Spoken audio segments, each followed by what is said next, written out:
बिस्मिल्लाहिर्रहमानिर्रहीम। तो स्टूडेंट्स, आज का हमारा टॉपिक है break down of solid insulating materials. इससे प्रीवियस लेक्चर्स में हमने break down of liquid insulating materials study किए थे और break down of solid insulating materials को भी स्टार्ट किया था और इसकी हमने first 2 reasons for the break down discuss की थी, जो कि पहले नंबर पे हमने डिस्कस किया था electromechanical break down for the solid insulating material, और नंबर 2 पे हमने लास्ट टाइम डिस्कस किया था break down due to internal discharges.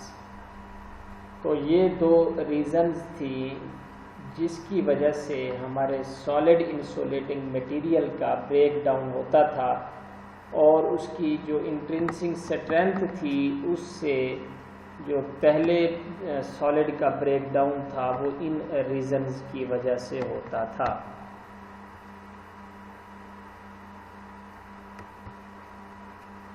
तो आज हम इसकी तीसरी रीज़न देखते हैं कि सरफेस ब्रेक डाउन, जिसके अंदर क्रैकिंग एंड इरोजन प्रोसेस होता है, इसकी वजह से सॉलिड का ब्रेक डाउन किस तरह से होता है, और इसके साथ ही कुछ और रीज़न्स हैं जो हम आज देखेंगे।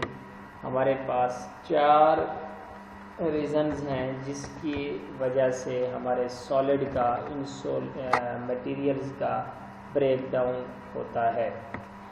तो सबसे पहले हम देखते हैं surface break down, tracking and erosion. उसके बाद हमारा है थर्मल ब्रेक डाउन और इसके बाद इलेक्ट्रोकेमिकल ब्रेक डाउन, और लास्ट में है हमारे पास केमिकल डिटेरियोरेशन। तो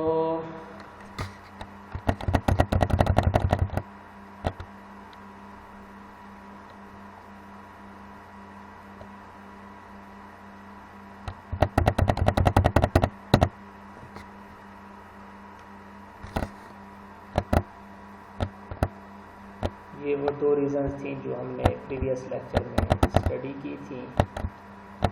तो आज है हमारे पास ये तीसरा उसका पॉइंट है 2.2.3 सरफेस ब्रेक डाउन। तो इसमें मेनली जो है वो सबसे पहली चीज़ है सरफेस फ्लैश ओवर, इसके बाद फिर है ट्रैकिंग और फिर है इरोजन। 3 चीज़ें हैं इसके अंदर जो सरफेस ब्रेक डाउन के अंदर। तो सरफेस फ्लैश ओवर क्या है? Surface flash over is the break down of the medium in which the solid is immersed. उस मीडियम का ब्रेक डाउन है जिसके अंदर सॉलिड को आपने इमर्स किया है। The role of the solid dielectric is only to distort the fields so that electric strength of the gas is exceeded। तो जो सॉलिड डाइलेक्ट्रिक को हम उसके अंदर इमर्स कर रहे हैं तो उसका रोल ये है कि वो जो इलेक्ट्रिक फील्ड है उसको डिस्टॉर्ट करता है, और जो उसकी इलेक्ट्रिक स्ट्रेंथ है वो गैस के कंपैरेटिव ज़्यादा होती है। ज़्यादा करने के लिए हम सॉलिड मटेरियल को इमर्स करते हैं। तो ये इसकी रीज़न है। तो इसके साथ ही यहाँ पर देखें कि एक एग्जांपल इन्होंने दी है कि जैसा कि an example of this cylindrical insulator placed in the direction of a uniform field जो है, फिर उसके रिजल्ट से क्या है कि अगर तो solid insulation departs even in the detail from the cylindrical shape. तो ये उसका एग्जांपल है कि जिस तरह के सिलेंड्रिकल इंसुलेटर है उसको हम प्लेस कर देते हैं यूनिफॉर्म फील्ड की डायरेक्शंस के साथ, तो जो फील्ड इंटेंसिफिकेशन है तो उसकी जो है उसका रिज़ल्ट आता है। तो इससे हमें जो है ये फ़ायदा होता है कि जो गैस का है कंपैरेटिवली इलेक्ट्रिक ब्रेकडाउन उससे ज़्यादा हमें मिलता है सॉलिड के केस में। तो अब इसके साथ ही जो इसी सरफेस फ्लैश ओवर के अंदर हमारे पास जो मेन एसेंशियल 3 कंपोनेंट्स हैं for the flash over phenomena, वो ये हैं कि नंबर 1 यहाँ से इसको देखें कि the 3 essential components of the surface flashover phenomena are number 1 the presence of a conducting film across the surface of the insulation। तो इस conducting film जो surface के ऊपर है इसकी वजह से, इसकी presence की वजह से आपका flash over occur हो सकता है। और इसके साथ जो दूसरा नंबर है a mechanism whereby the leakage current through the conducting film is interrupted with the production of sparks।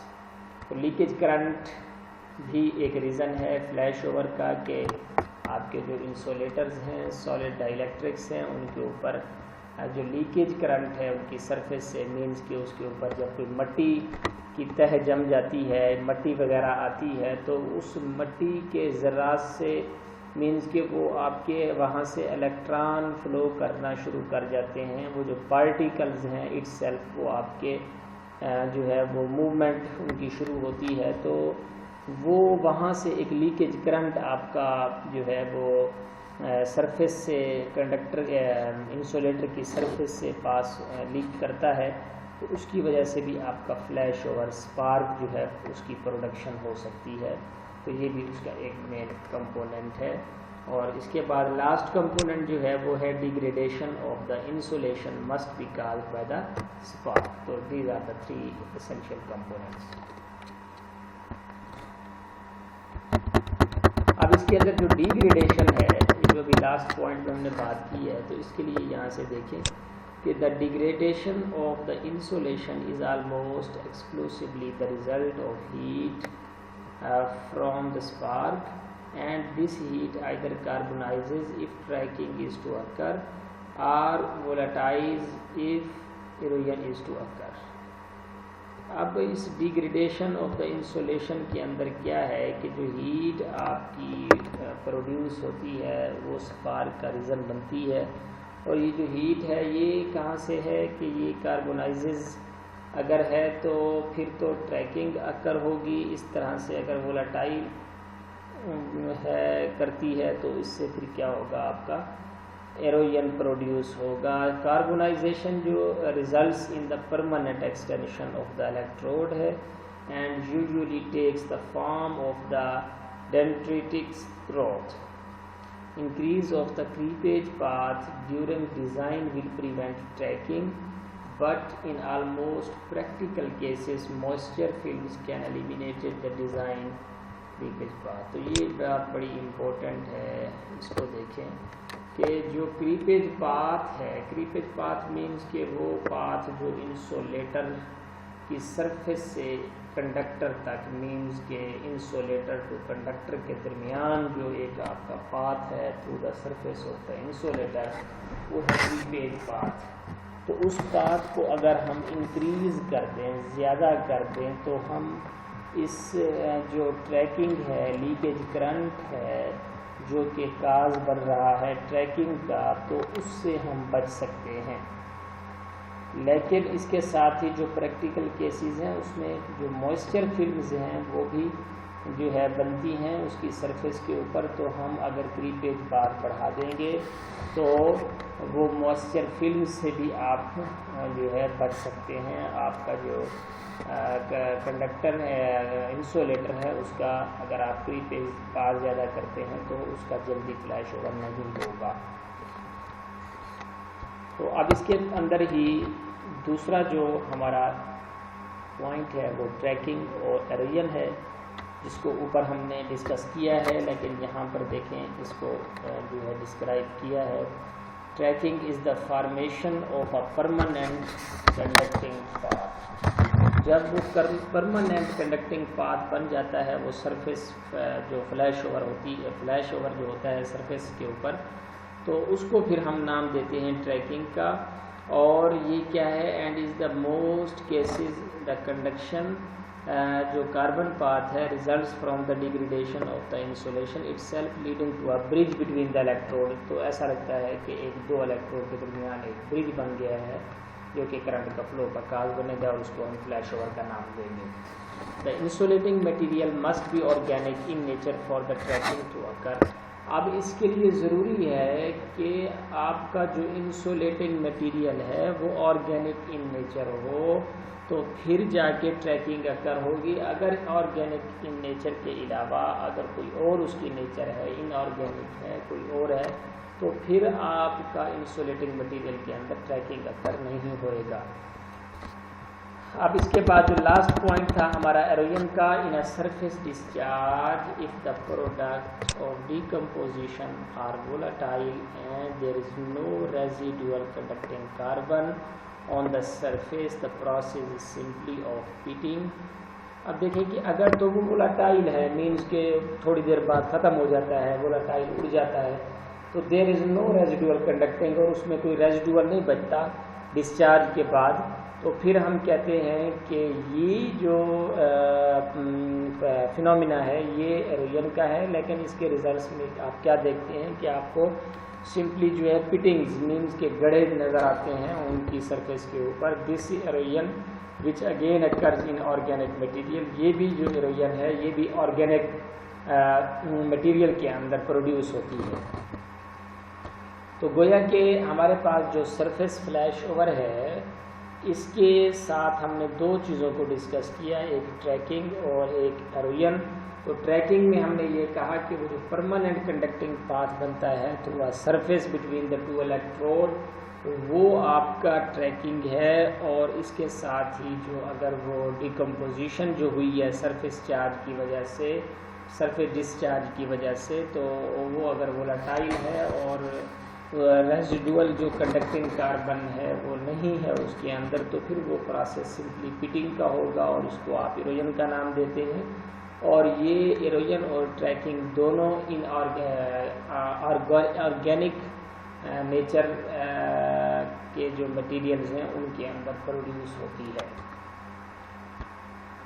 तो अब उसके बाद हमारा जो 4th नंबर पे रीज़न थी for insulating material break down, solid insulating material के ब्रेक डाउन की, तो वो है थर्मल ब्रेक डाउन। ये 2.2.4 थर्मल ब्रेक डाउन। अब थर्मल ब्रेक डाउन में बेसिकली जो हीट आपकी कंटिन्यूसली प्रोड्यूस होती है ड्यू टू द स्ट्रेस जो कि आप मीडियम के ऊपर दो इलेक्ट्रॉन के दरमियान जो मीडियम है इलेक्ट्रोड पर जब आप पोटेंशियल अप्लाई करते हैं, स्ट्रेस देते हैं, तो ज़ाहिरी बात है आपके उस मीडियम के अंदर फ्लो ऑफ जो पार्टिकल्स हैं उनके ऊपर जब स्ट्रेस अप्लाई होता है तो वहाँ पर लॉस प्रोड्यूस होता है, हीट प्रोड्यूस होती है, तो जो कि ट्रांसफ़र होती है सराउंडिंग मीडियम की तरफ। और जो सॉलिड डाइलेक्ट्रिक है जो कि आप उसका यूँ कह सकते हैं कि by the radiation from its outer surface वो एक रिएक्शन प्रोड्यूस होता है। तो इफ़ द हीट जनरेटेड जो है वो exceeds the heat loss to the surrounding, the temperature of the insulation increases. अब होता क्या है कि जो आपका मटेरियल है उसके अंदर हीट जो प्रोड्यूस हो रही है वो हीट आपकी सराउंडिंग में ट्रांसफ़र हो रही है, कंडक्ट कर रही है। अगर तो वो जो हीट आपकी जनरेटेड है वो ज़्यादा है और लॉस जो हो रहा है सराउंडिंग में वो कम है कंपैरेटिवली, तो हम ये कह सकते हैं कि जो हमारे इंसुलेशन मटेरियल का टेम्परेचर बढ़ेगा। अगर दोनों का बैलेंस होगा तो फिर हमारा टेम्परेचर कम होगा, या जो हीट जनरेटेड है वो आपका कम हो और लॉस ज़्यादा हो, तो ज़ाहिर बात है आपके मटेरियल का जो टेम्परेचर होगा वो कम होगा।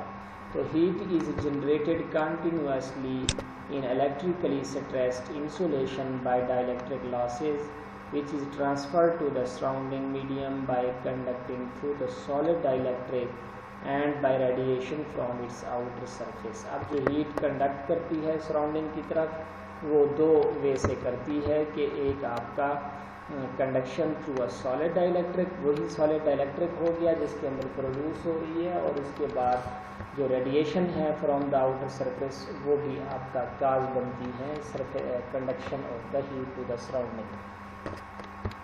तो अब यहाँ पर है कि जो पावर डिसिपेटेड है जो डाइलेक्ट्रिक है उसके अंदर कैलकुलेट अगर आप करना चाहें दोनों केसेस के लिए यूनिफॉर्म जो डायरेक्ट स्ट्रेस है और यूनिफॉर्म अल्टरनेटिंग स्ट्रेस है, मींस के डीसी के केस के लिए और एसी के केस के अंदर। तो पावर डिसिपेटिंग पर वॉल्यूम जो है वो आपका ईटा स्क्वायर ओवर ये जो आपको रो नज़र आ रही है जो कि रेजिस्टिविटी है ऑफ द इंसुलेशन इसको हम कहते हैं, और ये जो ईटा स्क्वायर है ये जो सिंबल आप देख रहे हैं इसको हम नाम देते हैं यूनिफॉर्म डायरेक्ट स्ट्रेस का, जो कि वोल्ट पर मीटर है, और जो रेजिस्टिविटी ऑफ द इंसुलेशन है वो आपकी ओहम मीटर है। तो इसके अंदर अगर आप पुट करें तो आपके पास जो यूनिट आते हैं वो वाट पर मीटर क्यूब। ठीक है, तो ये आपकी पावर डिसिपेशन का फार्मूला है, इससे आप जो है वो पावर डिसिपेशन फाइंड आउट कर सकते हैं।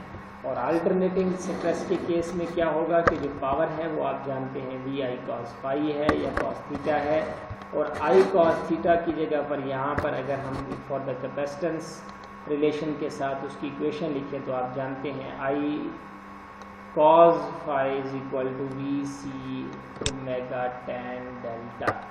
तो ये हम पुट कर सकते हैं यहाँ पर, तो हमारे पास इक्वेशन बन जाएगी which is equal to V square C omega tan delta. और हम जानते हैं कि जो कैपेसिटेंस है वो हमारी इसके इक्वल होती है C is equal to area A and epsilon R relative permittivity, और जो ई नॉट है ये हमारी परमिटिविटी है ऑफ दैट मीडियम, और ओवर डिवाइडेड बाई डी जो कि सेपरेशन है between the two plates of the capacitor. तो अब इसके साथ जो हमारे पास इक्वेशन बनेगी अगर हम इसको सी को यहाँ पर पुट करें इस इक्वेशन में, तो फाइनल जो हमारी इक्वेशन होगी वो होगी P is equal to A square V square into A E R E naught over D omega tan delta.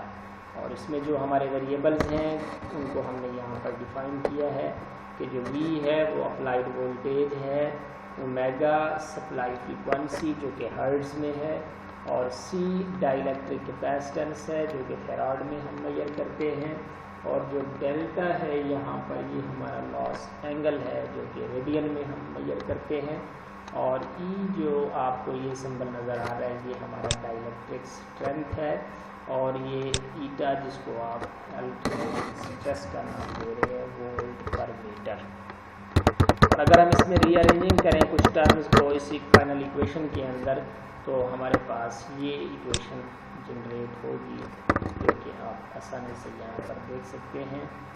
अब क्योंकि ए और डी जो है वो वॉल्यूम बनता है एरिया इंटू डी आपको पता है, तो हम वॉल्यूम और V ओवर डी जो है वो यूनिफॉर्म अप्लाइड स्ट्रेस है, तो उस हिसाब से अगर हम यहाँ पर इस इक्वेशन को रीअरेंज करें तो हमारे पास बनेगी power dissipated per volume which is equal to eta square E R E naught two pi F tan delta which is equal to this equation. तो अब यहाँ पर हम वैल्यूज़ अगर पुट कर दें तो कुछ हमारे पास फाइनल इक्वेशन आती है पावर डिसिपेटिंग पर वॉल्यूम और which is equal to 0.556 eta square F E R tan five which is equal to this. तो ये पावर डिसिपेटिंग का फार्मूला आपने याद रखना है for the case of alternating stress. अब इसका ग्राफ थोड़ा सा देख लें, यहाँ पर शो किया है हमने। The simplest case is where the loss of heat by cooling is linearly related to the temperature rise above the surroundings and the heat generated is independent of the temperature.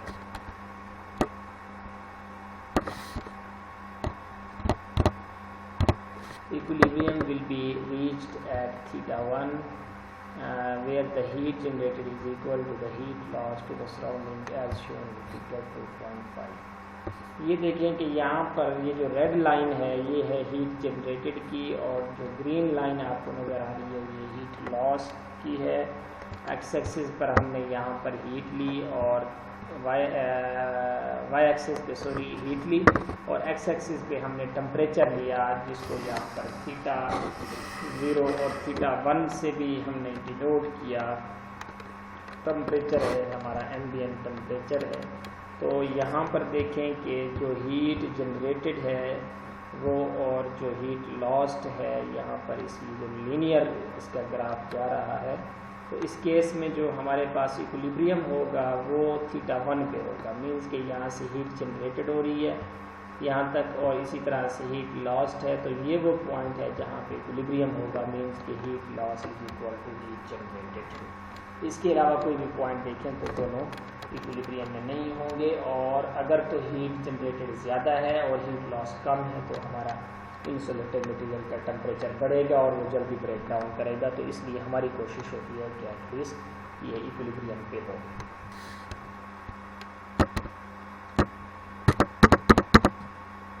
इसी तरह से similarly यहाँ पर वही बात दोबारा थोड़े और अंदाज से की गई है। In practice Aldous the heat loss में बी कंसिडर्ड समवट लीनियर। देखिए हीट लॉस जो है वो कहते हैं कि लीनियर को आपने शो किया है हीट लॉस को, जहाँ पर देखें ये आपकी जो ग्रीन लाइन जा रही है हीट लॉस की जा रही है, तो लीनियर है। जो कि the heat generated increase rapidly with the temperature, और जो हीट जनरेशन का ग्राफ है वो क्या है कि टेम्परेचर के इंक्रीज करने से इंक्रीज होती है, और फिर certain value of the electric field पे no stable state exist where the heat lost is equal to the heat generated so that the material break down thermally. तो ज़ाहिर बात है, ये देखिए यहाँ पर ये जो इसके ग्राफ है हीट जनरेटेड के डिफरेंट इलेक्ट्रिक फील्ड के ऊपर, तो यहाँ पर ये बता रहे हैं कि वो क्या है कि जब आपका इक्वल नहीं होता, हीट जनरेटेड ज़्यादा होती है, तो वो आपका थर्मल ब्रेक डाउन अकर हो जाता है वहाँ पर। और the rapid increase is due to the fact that with rise in temperature the loss angle of the dielectric increases in accordance with the exponential law. ये एक्सपोनेंशियल लॉ है जिसके according वो आपका टेम्परेचर राइज करने से जो loss angle है dielectric का वो भी इंक्रीज होता है और एक्सपोनेंशियली इंक्रीज होता है, जैसा कि आप ग्राफ से देख रहे हैं। ये यहाँ से एक्सपोनेंशियल ये थर्मल ब्रेक डाउन इसमें प्रोड्यूस होगा। तो यहाँ पर एक्सप्लेन किया गया है कि ये जो फिगर है 2.6 आपको नज़र आ रही है, the variation of the heat generated by the device for two different applied fields and the heat lost from the device with temperature.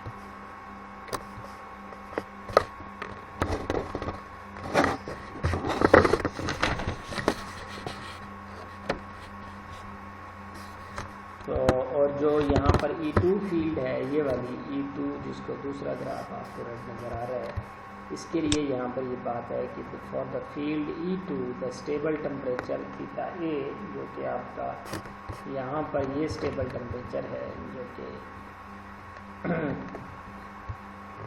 Theta A exist provide the temperature is not allowed to reach the. For the field E1 the heat generated is always greater than the heat loss so that the temperature will keep increasing until break down occur. ये बात है, जब वो increase होता जाएगा तो break down या कर होगा, क्या होगा। तो अब ये हमारी थी 4th नंबर पे जो रीज़न थी कि जो हमारे सॉलिड का ब्रेक डाउन है वो क्या होता है। तो अब है हमारे पास नंबर 5 पे इलेक्ट्रोकेमिकल ब्रेक डाउन।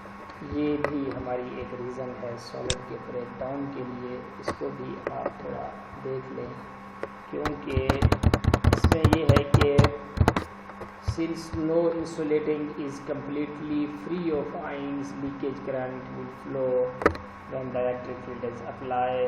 तो हम कह सकते हैं कि कोई भी इंसुलेंट ऐसा नहीं है जो कि कम्प्लीटली फ्री हो आयन से, तो इसलिए हर किसी के अंदर लीकेज करंट तो उस वक्त फ्लो करता है जब आप उसको इलेक्ट्रिक फील्ड अप्लाई करते हैं उसके ऊपर।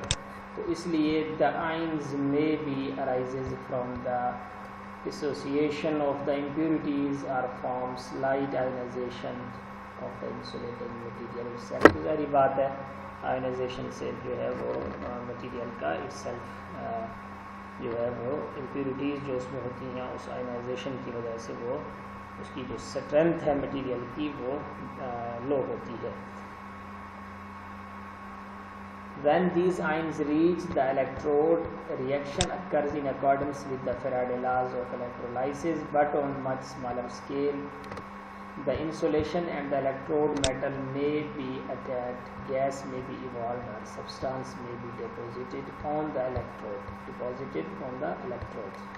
तो गैस भी इवॉल्व होती है और इसके साथ साथ जो सब्सटेंसेस हैं वो भी डिपॉजिट होते हैं, और इस वजह से आइंस की मूवमेंट की वजह से ये जो रीजन्स प्रोड्यूस होती हैं गैस, तो इनकी वजह से इनका ब्रेक डाउन स्ट्रेंथ क्योंकि कम है तो ये इनके जो है वो डिस्चार्ज से पूरा आपका मटीरियल डिस्चार्ज हो सकता है अगर आप वोल्टेज की वैल्यू को ज़्यादा करते जाते हैं।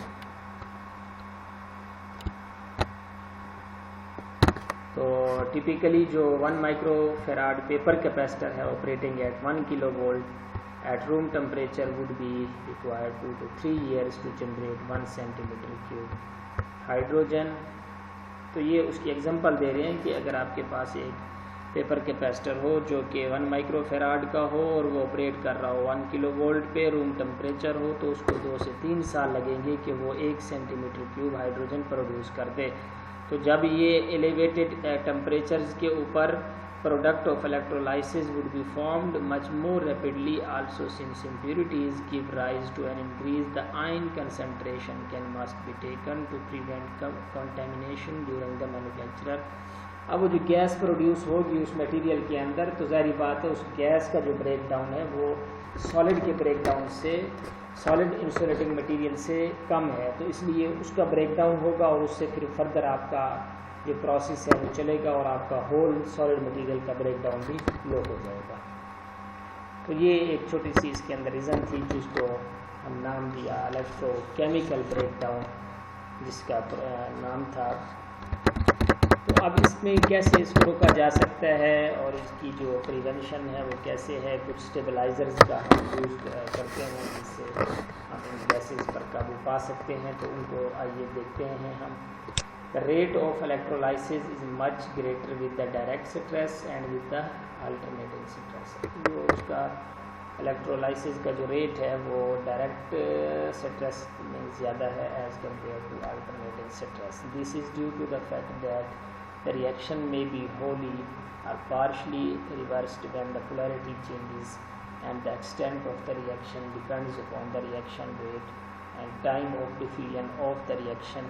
यानी ये कह रहे हैं कि जो क्योंकि एसी के केस में आपकी पोलैरिटी चेंज होती है और वहाँ पर पोलैरिटी चेंज नहीं होती, तो उसका जो एक्सटेंट है, जो प्रेशर है उसका वो ज़्यादा होता है, तो इस वजह से आपका जो है इलेक्ट्रोलाइसिस ज़्यादा प्रोड्यूस होती है।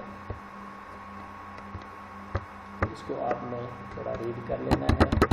अब इसमें जो आखिरी बात है वो है the long term lives of capacitors containing chlorinated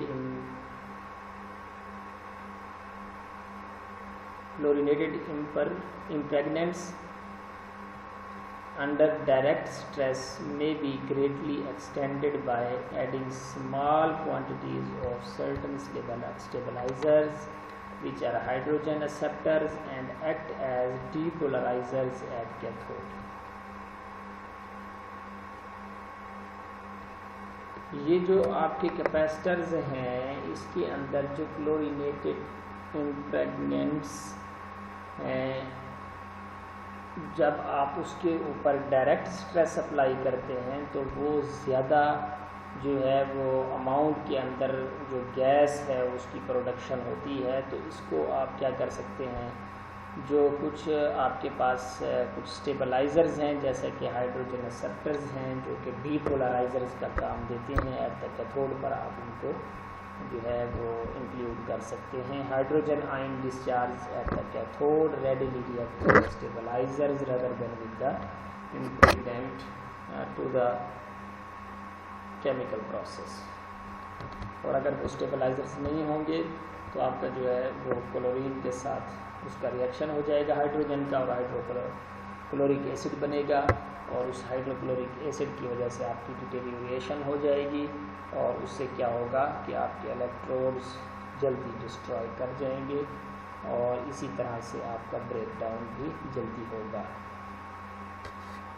इसी के साथ आपका दूसरा देखिए यहाँ पर फॉर एग्जांपल विद 2% और स्टेबलाइजर एजोबेंजीन मीन लाइफ में बी एक्सटेंड टू 50% 50 टाइम। अगर आप 2% स्टेबलाइजर डालते हैं एजोबेंजीन का तो मीन्स कि आपने जो लाइफ है अपने इंसुलेटिंग मटेरियल की वो आपने 50 टाइम बढ़ा ली है, ज़्यादा कर ली है।